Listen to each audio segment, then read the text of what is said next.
L-awtorità tal-ippjanar qiegħda tassedja lil Malta b'ħafna żvilupp bla sens u qiegħda intenzjonalment tkaxkar saqajja biex tirrevedi l-policy dwar il-pompi tal-petrol fuq RTODZ.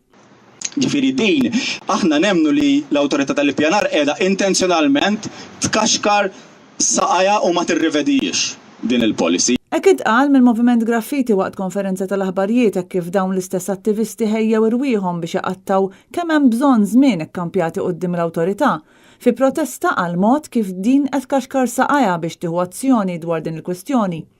L-attivisti qalu li minkejja l-wedi kontinwi mill-Ministru Ian Borch u miċ-Chairman Eżekuttiv li l-policy riveduta se tiġi pubblikata b'mod imminenti, għaddew ix-xhur u baqa' ma ġie ppubblikat xejn.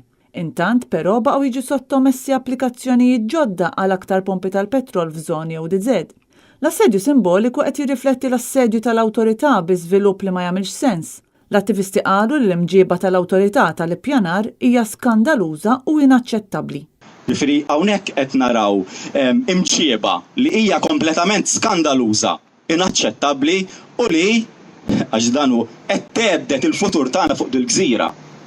Għax Malta bħalissa hija assedjata. Il-Moviment Graffiti qed jagħmel 3 talbiet jiġifieri li tinbidel il-policy dwar il-pompi tal-petrol biex jiġu projbiti pompi ġodda jew rilokati fuq RTODZ, li tiġi pubblikata l-policy riveduta dwar dawn il-pompi għal konsultazzjoni minnu fih u li jiġi provdut qafas ta' żmien qasir għall-implementazzjoni tal-policy riveduta wara l-perjodu ta' konsultazzjoni.